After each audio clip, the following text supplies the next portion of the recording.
I'm here in Arsenalen, and we're looking at the Jagdpanzer 38 that they have here. This is remarkable because this is pretty intact, original German Jagdpanzer 38. Most of the so-called Jagdpanzer 38s, or the popular name Hetzer, are actually Swiss vehicles that were manufactured in 1948-49 before export to Switzerland. And there are many differences to these vehicles. But looking at the position that I'm in here is the commander's position, and the commander sat here in this area and was completely cut off physically from the rest of the crew because the recoil guard from the gun is right in front of his feet. So he sat here and he had a periscope for commanding in front. This bar here is for his periscope that he can put out through the top. That's the scissors periscope and rangefinder. But he was completely cut off from the rest of the crew who are over there on the left side of the vehicle. And we'll move over there now. Breach of the Pak 39, which was taken over from the Jagdpanzer 4 development and used in these Czech vehicles. This is a specially designed anti-tank version of the L48 gun that was used on the Panzer IV. The recoil guard is sitting here in front, and the gunner's position is here. I'm sitting on a seat that's belonged to the loader. There was some ammunition here on the left side, and there was a number of racks down along the right side, so that the loader could take the ammunition and feed it from the left side of the gun. The loader also had the duties that they operated a radio set, which was inset in this niche in the firewall, and could communicate with the vehicles of the rest of the unit. Moving forward into the position of the gunner, the gunner, like on a Sturmgeschütz, sat here. There was a periscopic sight that they could sight out through like this, and obviously they control the traverse and elevation. This is the traverse wheel down here. This is the elevation for the gun. And the Pak 39 is quite different to the post-war G13s, which were equipped with a Sturmgeschütz gun, a Sturmgeschütz K40, and this one is a Pak 39. So the traverse goes to here and is controlled off a toothed segment around the base of the cast gun mantlet. Gives a very accurate sighting on location for the gun, and gives you very good retention of the position for targeting the next round. Moving forward, I'm now in the driver's position. He had two periscopes here, one at slightly different angle to the other. Obviously this vehicle was used for testing, so it's had a piece removed and put back in again. But the driver looked out through the periscopes here. At the moment you can't see out through the opening, so the actual openings are higher up here and periscopic sights down here.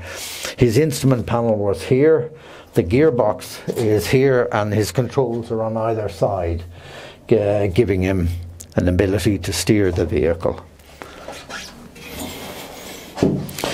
Quite difficult to get in and out of these, and one of the advances that came with the post-war vehicle, the G13, was that it had an escape hatch underneath the loader seat here, but in the Jagdpanzer 38 that didn't exist. This is the transmission shaft running down there through a pipe protected.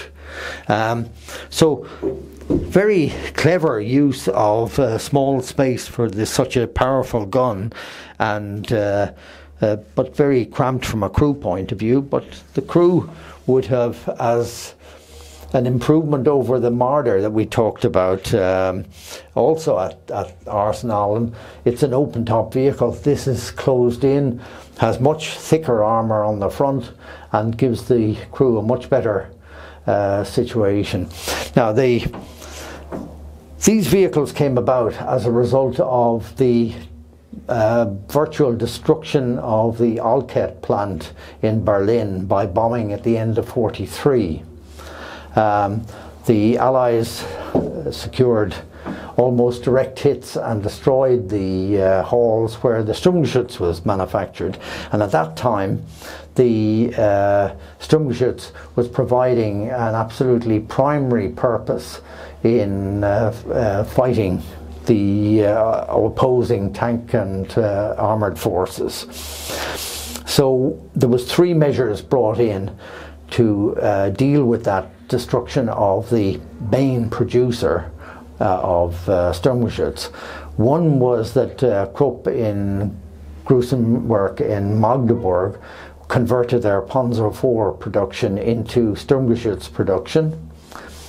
The second change was that the WOMAG factory was converted to develop and build the Jagdpanzer IV, and the third was the adoption of this vehicle in the BMM plant in Prague. In the rush to develop this vehicle, they used the Pak 39 from the Jagdpanzer IV, but this was a heavy gun mantlet and put a lot of weight on the front of the vehicle.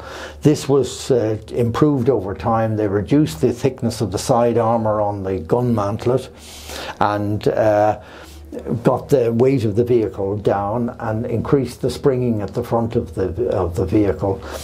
But the reason they built these as opposed to building Sturmgeschütz is when a delegation went and looked at the facilities in BMM in Prague, they found that the cranes weren't capable of taking Sturmgeschütz and the facilities weren't capable of taking Sturmgeschütz. Otherwise, they would have stopped production of the 38T type chassis and gone over to Sturmgeschütz production.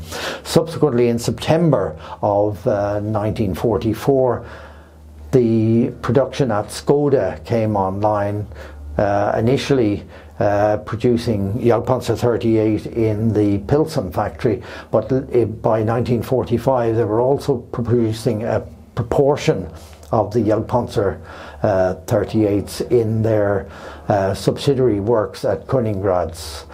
So Skoda were producing a small number in Königgrätz and a larger number at Pilsen.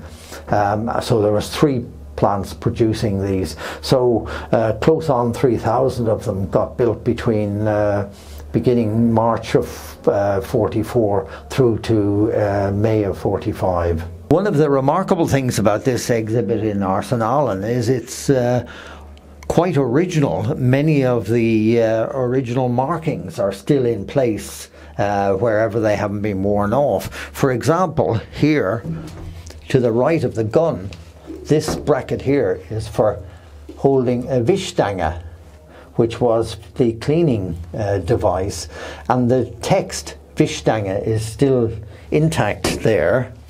And on this side of the gun, there's similar texts about tools that were stored on the gun, and this is on top of the original Elfenbein, although obviously at this stage it's very much covered in dust and so forth after 60 odd years of sitting. So quite remarkable that such original text and so forth is in place.